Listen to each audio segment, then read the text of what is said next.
The Sam Sorbo Show is brought to you in partnership by the Herzog Foundation. Hi there.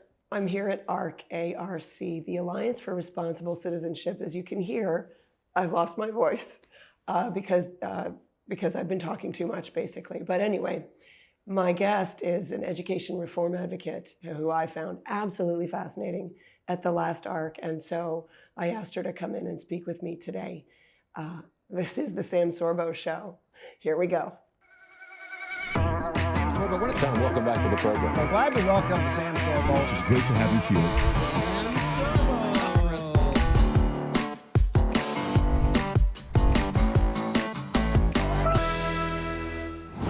Okay, welcome back. This is the Sam Sorbo Show, and my guest is Katharine Birbalsingh.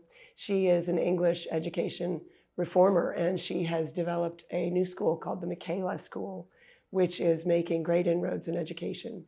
And her speech last year brought the house down. First of all, welcome to the program. Thanks for having me. Second of all, I accosted you in the hallway after your talk, and I remember how elated you were that people responded so positively to what you had to say, because what you're saying is somewhat controversial, especially last year. Somehow it seems like it was more controversial, maybe just because I've sat with it long enough that I don't appreciate it as controversial. But last time it did seem like you were bringing big news to people, and you've branded yourself as the world's strictest headmistress, correct? Yes, well, it wasn't me. It was a journalist who once came to our school and then said, I was the strictest headmistress, we were the strictest school. Mainly because I suppose we are super strict, but I always say that to be strict, you need to love them. You know, strict is immersed in love. And it means you love them enough to keep your standards high for them. That's excellent. And so you brought that into your talk. Your talk's focused a lot on diversity. Yeah. Because that's like the hot button word, yeah. Right? And so why don't you unpack that for us? Because you embrace diversity, but you don't kowtow to it. Yeah. And it may be, I'm so glad that you don't find it controversial anymore. It's very controversial what I'm saying, because there are two camps. Either there's the camp which says diversity is our strength, let's make everything as diverse as possible. You do your own religion, you do your own thing, and there's no commonality at all. That tends to be people who lean to the left. And then those who lean to the right tend to say, no, we have to obliterate all diversity. And there's no such thing as a successful multicultural community. And I beg to differ. Our school is very much a successful multicultural community. However, while we, there are different cultures, there is an overarching culture and an overarching set of values, which I call them small c conservative values. Here at ARC, people might interpret them as Western values. They're the values that the West certainly was built on. And all of the children and all of the staff, all of us buy into that and live under that umbrella of a shared common set of values, our common humanity, while underneath it all, we have our different religions, we have our different cultures, we eat different foods at home, but we all eat the same thing at school. We are all vegetarian together so that we can break bread together at lunchtime. It's a wonderful place and a wonderful way to see diversity. I do not think diversity is our strength at all in society. I think diversity needs to be carefully managed. And when it is carefully managed, it can succeed. Because diversity does offer an opportunity to compare and contrast and maybe improve ourselves, right? Yes. We see something different in somebody else, but they're doing it better. They're doing something that's better. Mm-hmm. We want to emulate that. We don't want to just say, well, they're different and I can't bring that into my life. Yeah, absolutely. So children need to be taught kindness, respect, a sense of duty towards others. Something we very much ask everyone to do in our community is sacrifice. You sacrifice things that might be important to you as an individual for the betterment of the whole. We have our British flag that flies outside. Now that is extremely controversial. You don't find schools that do that. In America, much more common to have American flags everywhere. In Britain, nobody has them. Less and less common, sadly. Yes, that's right. Okay. Well, in Britain, it really isn't. It's unheard of. We also sing God Save the King, our national anthem. Again, in America, much more common, your president at the end, even the Democrats, they will say, God bless America at the end of their speeches and so on. It would never happen in Britain. The schools do not sing God Save the King. And yet there's a state church. Yeah. Yeah, no, we don't have a state church. Yes, no, it's true. So we do that at Assembly. The children stand for me. We sing God Save the King. It's because the King it represents Britain, and we are all British together. And all our children, this is the inner city, brown and black kids, typical inner city kids. And yet we think of ourselves as British, and we love our country, and we share in our common humanity. Which I think is absolutely necessary for diversity to succeed. Because if instead, as too many people on the left do, we push difference and divisiveness. So in our school, we don't have the LGBT group, the Muslim group, the Hindu group, the Black Caribbean group. We don't do that. You know what? We kind of jumped right in, which I love to do, but I'm going to back up just a bit. Yeah. Because you're the headmistress of this school. It's a public school. Yes. It's free. Yes. The standard public inner city school that normally you would find chairs being thrown, kids punching each other, fire alarms going off all the time. Is that your competition, or is that the comparable? And there are schools like that. Oh yeah. So you've established a school that by all accounts should have been that. Should have been violence and unrest and multicultural. Yes. Yes. Yeah. I mean, what you imagine an inner city school to be. And we, on the other hand, we have just over 700 kids, ranging from grade 7 all the way up. Grade 7. Yeah. How old is grade 7? So they're 11 when they come to us, and then they're already 11. They're not even youngsters. No. Yeah. So we have to teach them to behave in the Michaela way, and we teach them in a traditional fashion. Our discipline is super strict. The kids hugely benefit. We enable social mobility for so many kids from disadvantaged backgrounds. What does that mean? So kids who would otherwise be left on the scrap pile, who wouldn't pass their exams at the end of high school, who wouldn't go anywhere, with us, they go somewhere. They fulfill their talents. Some of them might go off and become plumbers and hairdressers, and some of them go off to Oxford and Cambridge. They are able to find purpose and meaning in their lives. We very much want them to live lives of dignity. So we teach them small C conservative values. And this is what I say about sacrifice. We all sacrifice eating meat. Some of them are vegetarian, but the majority are meat eating. But the Muslims eat meat without pork. The Hindus eat meat without beef. We have a family lunch where we all serve each other the same pot of food. Well, if they're all from different backgrounds, how do you do that, right? You go vegetarian, and everybody makes that sacrifice. When did you go vegetarian? How long has the school been? So since 2014, we opened. Right. And so it's been going for 10 years. We set it up. So it's the equivalent of the American charter schools. We're called free schools in England, but they only started in 2010. So we were extremely controversial. Lots of people tried to stop us from opening. We had protests outside our parent evening events telling kids and parents about the school. Even once we'd opened, we had protests outside with people with banners trying to shut us down. I mean, we've had... What was their main complaint? Like, what do you... Well, the unions are very much against... Teachers' unions? Yeah, the teachers' unions are against the free schools, the charter schools. And because your teachers are not unionized? No. Well, I mean, they might be parts of unions, but I don't have representatives in the school. We run the school together. We love the kids. There isn't this constant fight, as you might find in some schools, between management and staff, where they're saying, this is what the rule book says from the unions, this is what we want to, and they're just fighting all the time. Do you have low turnover compared to other schools? Yeah, definitely. Although we are in London, so what I tend to get young teachers, and then they get married. They often marry each other, and then they have kids, and then they move out of London because they want to raise their kids outside of London. And London is so expensive. Right. So, but I'd say 5-6 years on average, really, which is a long time to hold on to staff in London. So they love it, and I mean, teachers cry when they have to leave. It really is. They bring their whole families to come and see the school because it's so transformative for people, because we all buy into those values. Do you have a statement of values? Yeah, I mean, so off the top, yes, I suppose, but I mean, off the top of my head. So there isn't something where, I'm sorry. Yes. Okay, it's a free school. do you pick the students? Do you get to No. choose the students? No, they're You're given just to us. you're By assigned the By the students. council, yeah. And so, how do you induct? That's the wrong word.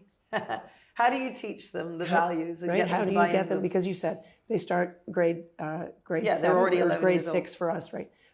11 years old, and they've already got a set of understandings from their prior experiences in school, Yeah. which are likely nothing to do with Michaela's understandings, right? Yeah. So how do you bring them up to speed?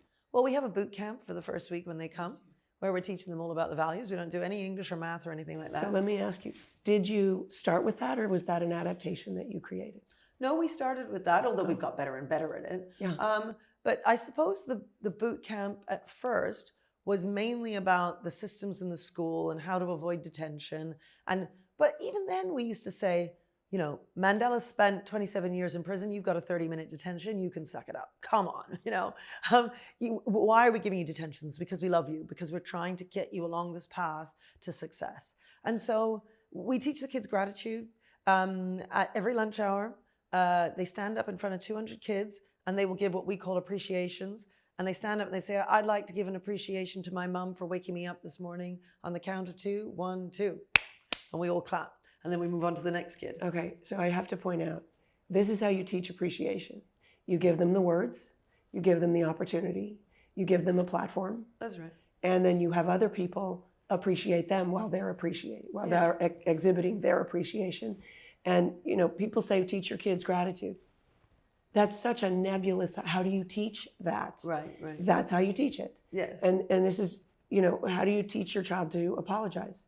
Yes. You literally write the script for them. Exactly. Put them in the situation, have them face the person to whom they're apologizing. Exactly. Ask for forgiveness. Exactly. And receive forgiveness, right? Exactly. And encourage the other child or whatever, right? That's right. The writing the script is important. You can just say it to them. So what I want to hear right now is this. And then they can say it. What people don't understand is that raising children is about building habits in them.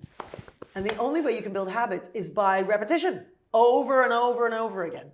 So you go to handle the chocolate bar to your child. Child wants to, no, we need to say please. Say please, please, please. Well done. There you go. And then over and over again. And then eventually you get to the point where you go, okay, now you say puh, what is it, puh? So you're giving them a scaffold to get there. You haven't, not telling them the whole word anymore. You scaffold it until eventually you get to the point where you say, now what do you need to say?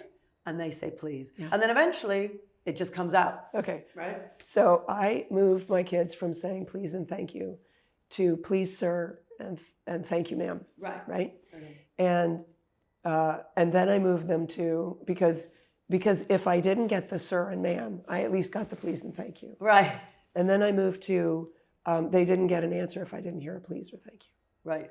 And I remember my son at 11 saying, Mom, are you going to do the same thing to my younger brother and just ignore him if he doesn't say please and thank you? Well, good for you. Because he wanted fair. Good. Yes. Well, and they always do. Like fairness is such an important thing to children, which is why when we're strict, what we are is consistent. And you have literally in the 10 years we've been around, you've never heard a single child ever say, that's not fair. Never happens. And that's because there is total consistency amongst the teachers. The system is exactly the same. You get merits for X, you get demerits for Y, you'll get a detention if you get 2 demerits. Everybody knows it, and it is consistently applied. It's amazing because in our founding documents, of course, it says self-evident that we are all created equal. Right. And the proof of that is that every child knows what's fair. Yeah, well, absolutely. The fairness, as you say, it's just built in. It's just built in them, and they feel it. There's an injustice if there isn't that fairness, which is one of the reasons why I always say, divorced families where the children are being brought up in 2 different households, the biggest problem is the inconsistency. If you have any of your listeners who are in split families, the best thing you can do for your child is make sure they go to bed at the same time in both households. They have their bath time at the same time. You both have the same systems of discipline and the same expectations. It's when there is that division and that discord, that the inconsistency, it's like poison to children. But if in both households everything's exactly the same, your child is far more likely to be successful. It sounds to me also, first of all, I appreciate that. And of course, that's one of the hardest things in divorce, especially if it's acrimonious. And then there's the backbiting or the backstabbing, like by the other parent, that he allows the child or she allows the child to do the thing that the other parent doesn't want, explicitly doesn't want. And then the child knows that. Exactly. But that's a whole other story. What you've created is actually the opposite of that. You've created a family. Yes. Thanks for tuning into the Sam Sorbo Show. You know, we are in a battle for our very nation, a nation that was founded on Christian principles and on the Bible. The 10 Commandments is the basis for our rule of law. But these days, when you go talk to people on the street, you'll find that most of them don't even know what rule of law means. And that's why I'm so proud to have Herzog Foundation as a sponsor of my show. I also love what they do because they seek for the benefit of Christian education throughout the nation. So Herzog Foundation is a wonderful partner for us here at the Sam Sorbo Show. Thanks for watching. One of my favorite products that I've recommended to a number of people is Neuromatic's Quiet Brain Oil. Quiet brain is what I need when I'm trying to go to sleep. What's great about Neuromatic's Quiet Brain Oil, it's a unique proprietary blend of essential oils, very pure and therapeutic grade essential oils like frankincense, myrrh, lavender, and sandalwood. And I love it. It helps me sleep at night. And most importantly, it's very easy to travel with. That first night in a hotel for me is always a little bit dicey. Am I going to sleep well? And with Neuromatic's Quiet Brain Oil, really helps me. So I highly recommend it. You can get it at sorbostudios.com, and we'll see you there.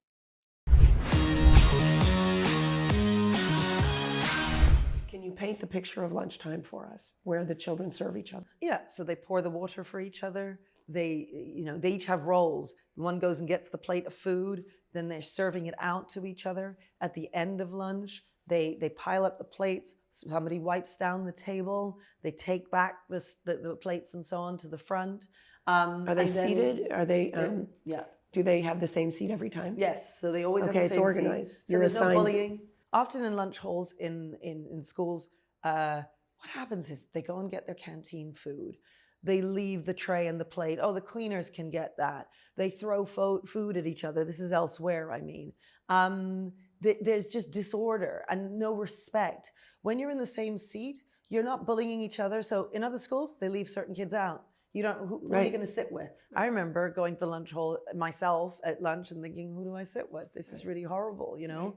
That's not the case with us. They all have the same seat. They all look after each other. It means that kids who are the really bright kids in the top set to the kids who struggle in the bottom set, they're sat on mixed tables where they can get to know kids who aren't necessarily in their class. So they're assigned a seat for the year. That's their lunch seat. Yeah, I mean, we might halfway through the year change it up. And you change it up. Just to change it up Just a to bit, whatever. But otherwise, yeah, and they're all looking after each other. They all practice their appreciations together. The staff, the teachers, are sat on the different tables with them. Now, we don't have enough staff for all the tables, so we also have future leaders who are kids who also lead the conversation on the table. And when I say lead the conversation, there is a lunch leader, a teacher at the front, who leads lunch and who gives a topic of conversation for the day. So it might be...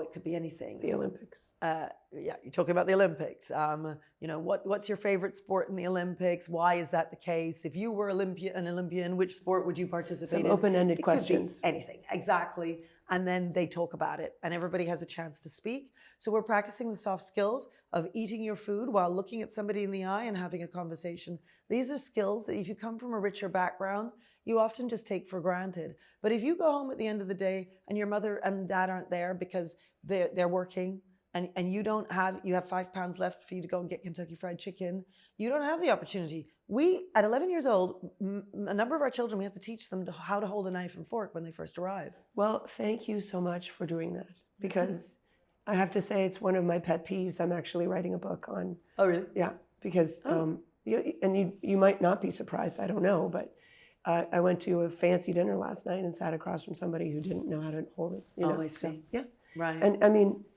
these are. I don't know. They're important skills. They're so important. Right? So it sounds like a lot of what you're doing is parenting. yes. No, that's right. So it's not just the academic results. So while we've had the best progress in the last 3 years, we're the top school in the country, essentially. Shame on you. And that's great, and we're really proud of that. But the stuff I'm really proud of is who our children become. And not only are they well mannered and able to eat their food and have a conversation, they're also kind and decent and grateful for what they've got. They're not entitled. They don't see themselves as victims. They don't. And they're not wealthy students. No, these are inner city kids, Right? Normal inner city kids from deprived backgrounds. But they're learning gratitude. That's right.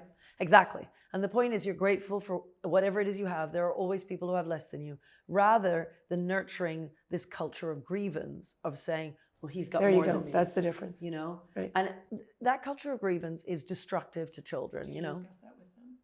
Not openly, no.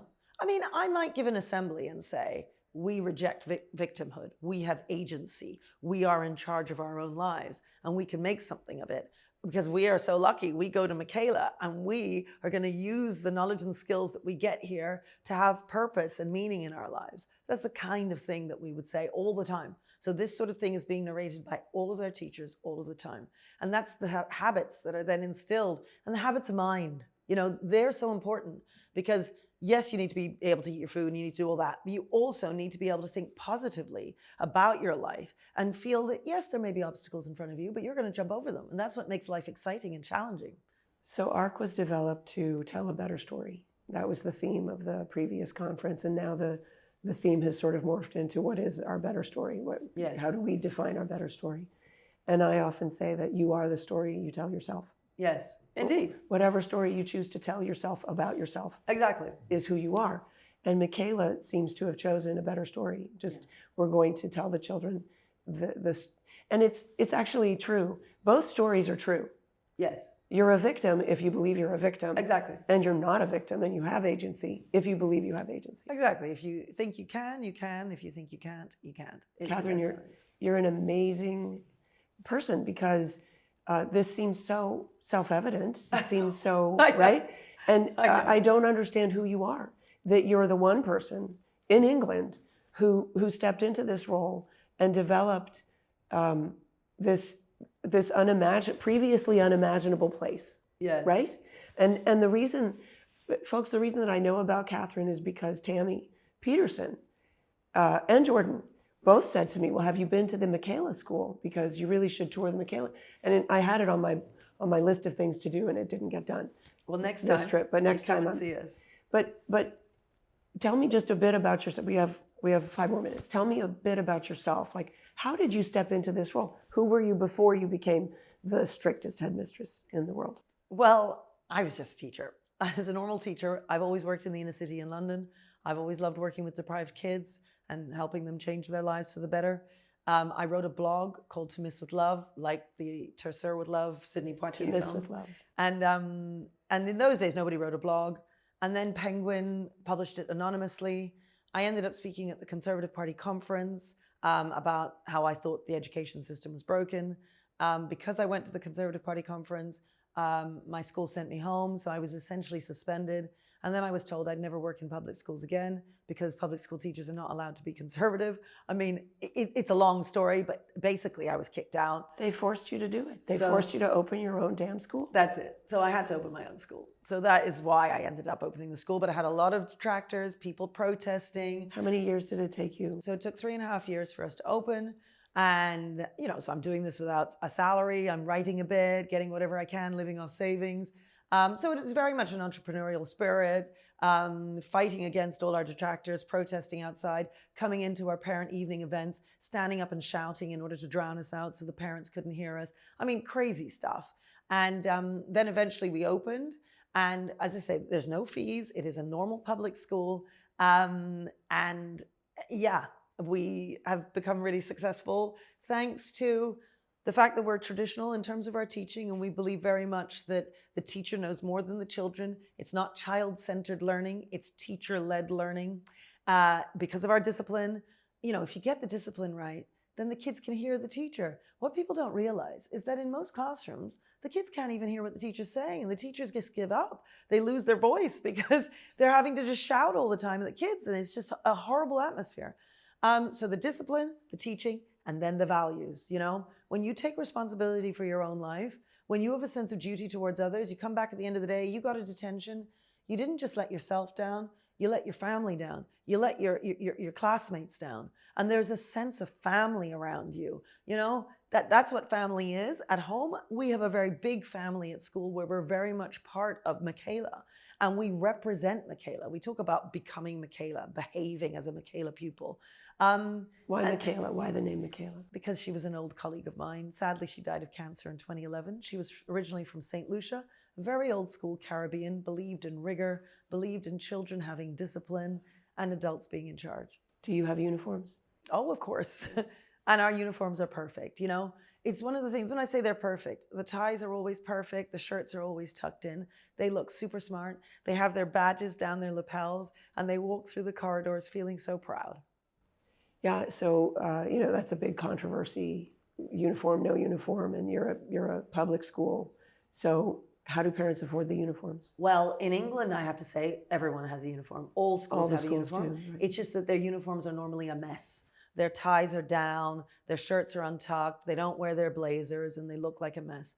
But at our school, they're just impeccable. That's just a value that you encourage in the kids. Exactly. And there's some sort of repercussion if their uniforms are not. Yeah, but I have to say, you know what? Once you build the habit in, they're always perfect. Every now and again, a little bit of a shirt pops out. You just pop your shirt back in, they pop it in, it's no big deal.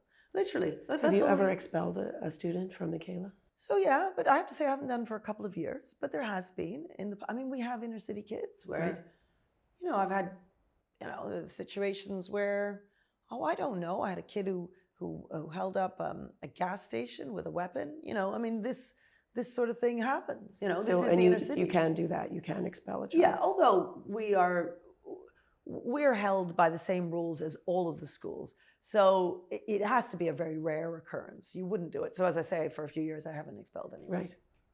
Okay, I ask every guest 3 questions. The first 2 are, what is your educational background and how do you use it today? Well, I grew up in Canada. I was actually born in New Zealand. Parents are from the Caribbean. I know. And I grew up in Toronto. You're a diversity. Yes, I am. Totally diverse. My father is Indian Guyanese. My mother is Jamaican, Black Jamaican. So I do think my background has a lot to do with why I think the way that I do about diversity. And then I grew up in Canada till the age of 15 in schools there. And then I came to England and finished off my schooling. And then I went to Oxford University. I was meant to go back to Canada, but then I just stayed on and I've sort of never left. And I've always been working in the inner city in schools. And but what did you study in Oxford? French and philosophy. And I was a French teacher for many years. And I do think the philosophy has a lot of impact because when you study philosophy, it really does make you question.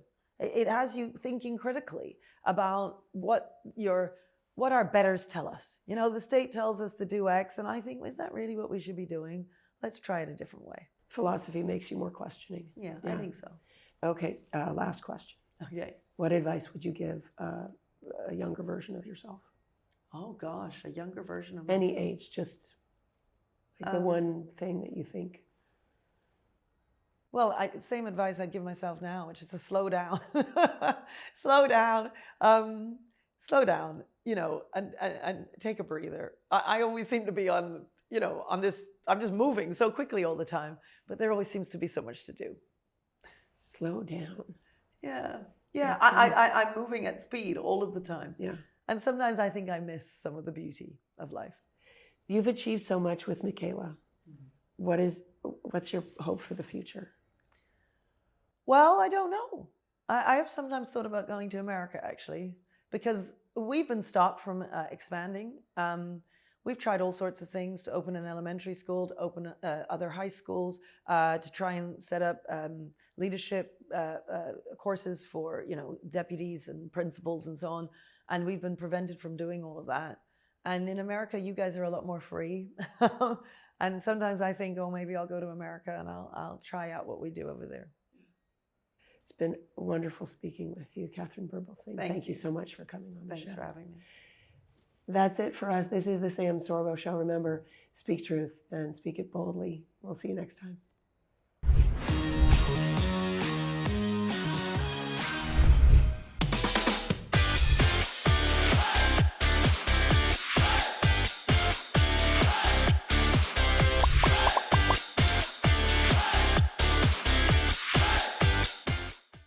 The Sam Sorbo Show is brought to you in partnership by the Herzog Foundation.